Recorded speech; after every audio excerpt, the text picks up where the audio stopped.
What's going on, YouTube world and YouTube tribe? Welcome to Little Bit Man Gaming, bringing you title of the show means a review for Friday Night Smackdown.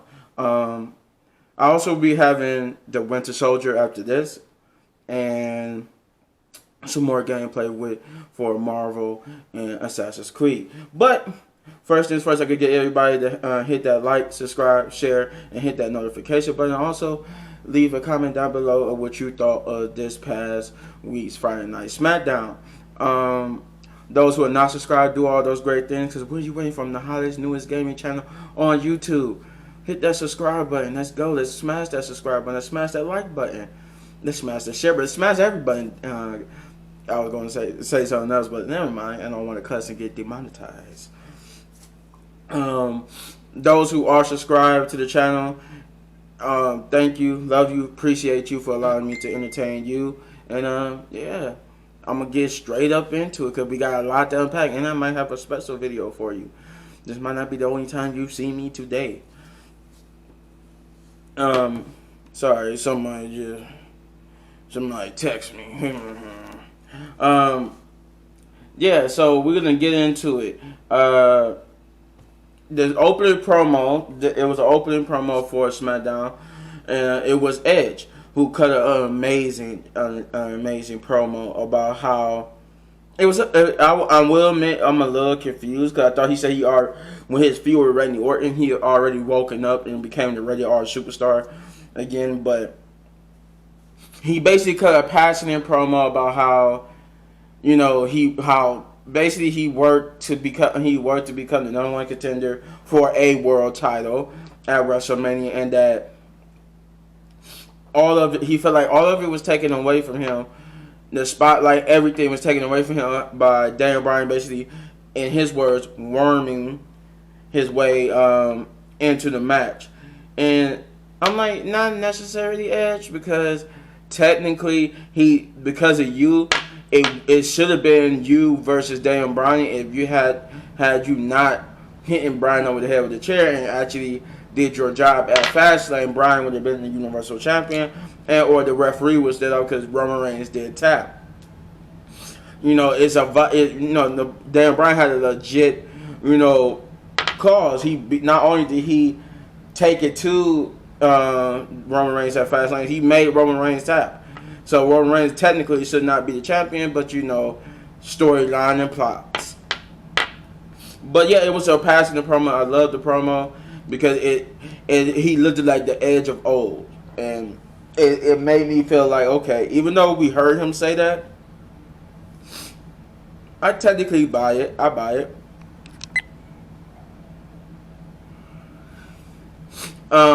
Yeah. So Roman. I'll say Roman. I was about to say Roman came out. Roman came out later on in the night, but there was a 8-man tag team match. After the promo, that was like the first match of the night. Yeah, that was the first match of the night. The 8-man tag team match. It was good. It was decent. I honestly can't say it was bad. At this point, it was just, I ready for them to hurry up and just set up what they're trying to set up. But it did, for what it worth, it did make Alpha Academy look good. But before I get into the rest of it, I forgot. The Alpha Academy did cut a promo before the start of the match saying how they're going to outshine the tag team champions. Because it was an 8. I think I already mentioned it was an 8-man tag, but yeah, they was teaming. There'll be the Alpha Academy teaming up with Robert Roode and Dolph Ziggler versus the Street Profits and the Mysterios. So it was. He said he was going to outshine all of them, and that he was going to prove that they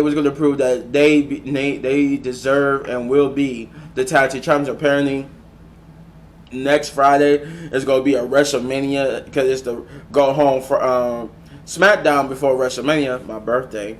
The first night, at least, is on my birthday, Saturday, April 10th. That's going to be the first. That's the night one. That's going to be the first night of WrestleMania. I'm like, cool, on my birthday. Yeah, so it's it was they really did. I honestly, looking at the show, they really did outshine everybody. They had the best spots in the match. You know, that Northern Light suplex, or the I think they said I even heard it being called the Chaos Theory suplex, whatever it's called. I like that suplex, followed by the splash to end up giving this the Alpha Academy the win. But apparently next week is going to be is it a triple threat or a fatal four way? I mean, it's going to be the Street Profits. Yeah, it's going to be a fatal four way for the tag team titles. It's going to be the Street Profits versus the Mysterios versus Robert Roode and Dolph Ziggler versus the Alpha Academy for the tag team titles. So, as I said before, I didn't really have a problem with this promo. It was just I wasn't invested as much into it, but I am a little bit to see what they're going to do with the Alpha Academy or the Mysterios. Let's see. We got a backstage promo for Paul Heyman, telling Adam Pearce and Sonya Deville that there's been a clause or stipulation or a legal stipulation added to the match that Jey Uso will not be held responsible for the damage he does to Daniel Bryan, because it was revealed that Daniel Bryan and Jey Uso in the main event of SmackDown will be having a street fight match, and he was like the legal stipulations that Jey Uso would not be held responsible for what he does to Daniel Bryan. Then we got a good promo from Cesaro. I guess Cesaro and Seth Rollins. You call it like a face to face. When a rare segment where one of the announcers, like either Corey Graves or Michael Cole, be in the ring. So Corey Graves was the moderator, and he was just asking them both questions about why they would win at WrestleMania, and how does Seth Rollins feel about being sworn? How does since this is Cesaro's first ever singles match at WrestleMania, how did he feel about the pressure? And both men had amazing answers. Seth Rollins, basically, his answers was like, "Oh, y'all not gonna get me riled up and get me out of character, basically, because my resume at WrestleMania reads for itself. When you talk about this match, I'm right there above it." He lists like Stone Cold versus The Rock, Andre the Giant versus Hulk Hogan, and it was another match he mentioned, but he basically was like a cocky heel who put himself over those great matches. And he said, then when he got to when he got to the Andre the Giant versus Hulk Hogan, he said the greatest, but right above that is the greatest steal of WrestleMania, when I think he was like the first person. Yeah, I think Seth Rollins was like the first person ever to cash in the Money in the Bank briefcase at WrestleMania. I think I could be wrong, but yeah, they try to get him riled up about this. He said he's untouchable, something like that. And Cesaro's like, Corey, he might be untouchable, but he's not unswingable. How many times was it, like 20? So then Seth Rollins got pissed and ordered Corey Graves to leave the ring. Said, "Don't you give him no more false hope." He said, and then he got real angry. Which made the promo a lot better than now. We get into some seriousness. Seth Rollins is like, you embarrass me, you push me, embarrass me. That at WrestleMania, I'm going to destroy you and end you. And you know what? You're not even going to make it to WrestleMania. So Cesaro's like, "What? You're talking big. Take a swing." And Seth Rollins, instead of taking a swing, he leaves the ring. I'm liking the push they giving Cesaro here. I've been one of the people who thought Cesaro should have been champion by now. He's honestly, by now, as long as Cesaro been in the company, he should at least be either a two-time WWE champion or a one-time WWE champion and one-time Universal champion. Like he should by the minimum at least be a two-time world champion. especially doing that big whole Cesaro section push movement. That should have been. That was one of the times where he should have won the championship. It's like I said, at the minimum. Now, in my honest opinion, he should at least be 3 to 4 times, but at minimum 2. We got a oddly, for the women's revolution thing, an oddly short match. It was Natalya versus Sonya Blazer, but I guess what happened afterwards, the reason why they tried to make up for the fact that it was a short match, was that it was Natalya versus Simone Blazer with Nia at ringside, and I'm trying to think the Tamina at ringside. But before that too, Natalya, not Natalya, but Nia and Sonya had a run in with Carmella, I guess Natalya told Carmella. Nia told Carmella that she didn't treat Reginald right. Very random segment. But yeah, so the match was going back and forth with Natalya. It was Natalya and Sonya, with Sonya getting a quick roll-up pin on Sonya. But then all hell would break loose because then you got tag teams from both SmackDown and Raw coming out. I think you got from Raw, you had Naomi and Lana and Mandy Rose and Dana Brooke. Then you had Nia, of course, Nia and Sonya. You had the Riott Squad. Like, you had all these tag teams that's basically vying for a spot to fight at WrestleMania, or even before WrestleMania. Who knows, right? Let's see. We got the Kevin Owens, not the Kevin Owens, but the Sami Zayn little red carpet for his documentary of the conspiracy, and it was oddly entertaining. I'm glad to see my boy Logan Paul, YouTube sensation straight from the white here in Cleveland, Ohio, and I always say he's one of the people he's not the person, but he's one of the people who inspired me to actually go ahead with YouTube, as I've been wanting to do it, and he inspired me. So it was cool to see him on TV, because it lets me know that if you're successful at this YouTube thing, you can end up on WWE or TV or whatever. So yeah, I'm gonna keep working hard at it because I want to be like him one day. But yeah, so he was invited to on the SmackDown for the Sami Zayn's little red carpet premiere. He even was invited to WrestleMania, and which he accepted. And then they got to see the trailer. It looked like he wasn't so. Even Logan Paul was like, I don't know, like I seen it and I'm just not too convinced, Sami. But he started giving Sami his praises for it. He revealed that Kevin Owens talked to him and told him there was no conspiracy, that you were just out of your mind and delusional, living in your own world. Sami Zayn would go off a little bit, but then he apologized to Logan, say, I offended you. That's not that's not what I brought you here for. I know what Kevin Owens thinks, and blah blah blah this, blah blah blah that. But I want to know what Logan Paul thinks about the conspiracy.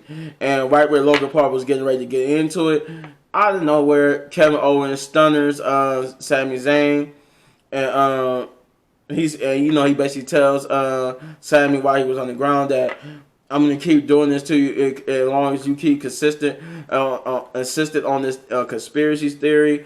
I'm gonna keep stunnering you. We get another promo with Apollo Crews, who basically challenged Big E. Who surprisingly, besides Apollo Crews, we didn't get to see Big E on this show. This was a show with no Big E, but yeah, Apollo Crews wants to battle Big E, and I guess what he called a Nigerian drum match, which is basically a street fight. And that's basically what it came down to. That when he started breaking down what the Nigerian drum match is, it's basically a street fight. But he's calling it a Nigerian drum match, so that means it's a street fight and made up to look in Nigerian theme, weapons or whatever. And he said, but it was a decent promo. It makes me like that's one of the matches. Like when this all started, I think I could have really cared for Apollo Crews. I did care for what Big E was going with the Intercontinental Championship, but I didn't care for the Apollo Crews part. But now that we are here to this point, I'm actually looking forward. That's one of the matches I'm looking forward to at WrestleMania. Cesaro versus Seth Rollins is another one. But yeah, that was a decent promo for him. He basically was just challenging him to a street fight dressed as a Nigerian drum match. We got another promo in the back with Kevin Owens explaining, being approached by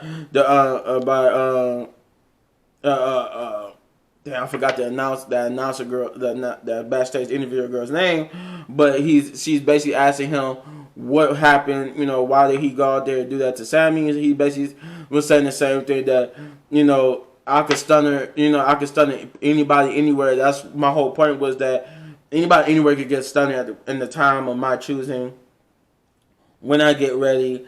And while he was getting ready to finish up with his statement, Sami Zayn will attack him and basically tell him, "You ruined everything." He said, "You ruined everything at WrestleMania. You basically gonna get your ass kicked at WrestleMania." But then Sami would get scared because it looked like Kevin Owens was coming too, and he ran off. Surprisingly, surprise, Carmella gets a match.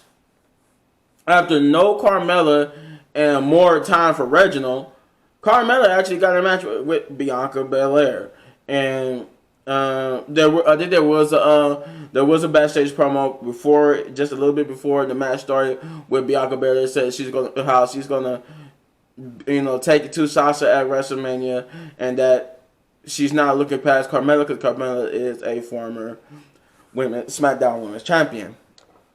They had a great match, go back and forth. Carmella had a little moments to shine, but it really didn't pay well. You got Corey Graves basically hyping her up. We all know y'all dating in real life, but he basically hyped her up. Carmella did look good though. I ain't gonna lie, she did look good. She looked succulent. She looked good, as Booker T would say, good. But yeah, Bianca Belair also looked good. But yeah, Bianca Belair would hit the Kiss of Death, or the KOD, and beat Carmella. It was a little confrontation that after she beat Carmella. I was about to say it was oddly strange that Sasha wasn't there, but she came out of nowhere, tried to hit the bank statement on Bianca, but Bianca like she was ready for it. She said, "Not now, not this time. We at WrestleMania, yeah, at WrestleMania." She's like, and Sasha's like, okay, you got it. You starting to learn a little bit. You didn't let me hit the base stand on you this time, so okay. And just left the ring. A little awkward moment, but otherwise I can look past it, right? Then we get to the main event. Yeah, the main event, which is Daniel Bryan versus Jey Uso, and that was an amazing match. It didn't have a lot of street fight in it. Well, maybe it needed a lot more street fight. Like it just didn't seem like it was enough street fight. But I guess it was just enough. But maybe they tried. They don't want nobody. They just took it easy because they want to protect all the wrestlers for their big match at WrestleMania. Honestly, a street fight, I'm looking for destruction and chaos, and it just felt like I didn't get enough destruction and chaos. But overall, a good match. Jay had his moments. Chain got involved, and Daniel Bryan would use that chain to pummel Jay in the face, and then put Jay in the yes lock, having Jay tapped out. Roman and Edge was at ringside. I forgot to mention that. there was a promo with Edge announcing that he was going to be at ringside, and yeah, he was going to be. He was at ringside. Roman came out midway through the match, sitting at his head of the table chair at the ring, up on the ring ramp. So yeah, they was there. There was when Daniel Bryan won the match, he went on a tirade and just did a running knee to Edge at ringside, beat him up, did a running knee. I think Edge was talking smack too throughout the whole match. Every time, both he was talking smack to both Roman and not Roman, but Jay and Daniel when they got close to him.